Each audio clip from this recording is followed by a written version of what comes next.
చేసిన తప్పిదాలు బయటకు వస్తున్నాయని, తనకు శిక్ష పడుతుందేమో అనే భయం ఆయనలో వ్యక్తమైనట్టుగా ఈ 12 పేజీల లేఖ ద్వారా అర్థమవుతా ఉంది.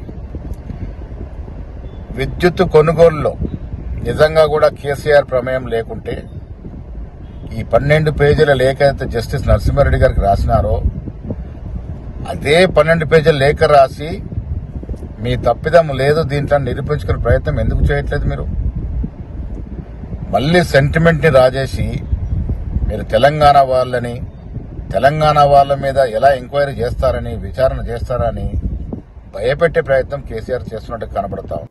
ఆనాడు వారి దృష్టికి రాలేకపోయిందా లేదా ఏ కారణం చేతనైనా కావచ్చు వారు ఒప్పుకున్నారు. కానీ ఇప్పటికైనా వారు ఆలోచించి ఆ కమిషన్ బాధ్యతల నుంచి తప్పుకుంటారని మేము భావిస్తూ ఉన్నాం. తప్పకుండా తప్పుకోవాల్సిన అవసరం కూడా ఉంది. వారికి జరిగి ఉండొచ్చు, ఆ రోజు వారి చూపు నుంచి అది దూరమై ఉండొచ్చు. ఒకవేళ అటువంటి ఆలోచన వారికి రాకుండవచ్చు, లేదా చూడకుండా ఉండవచ్చు. సరే నేను ఇది చేయకూడదనే విషయం తెలియకుండవచ్చు. నిజంగానే వారు కనుక సిన్సియర్గా హానెస్ట్గా ఉంటే వారి గౌరవాన్ని నిలబెట్టుకోవాలంటే మాత్రం తప్పకుండా కమిషన్ బాధ్యతల నుంచి నరసింహారెడ్డి గారు తప్పుకోవాల్సిన అవసరం ఉంది.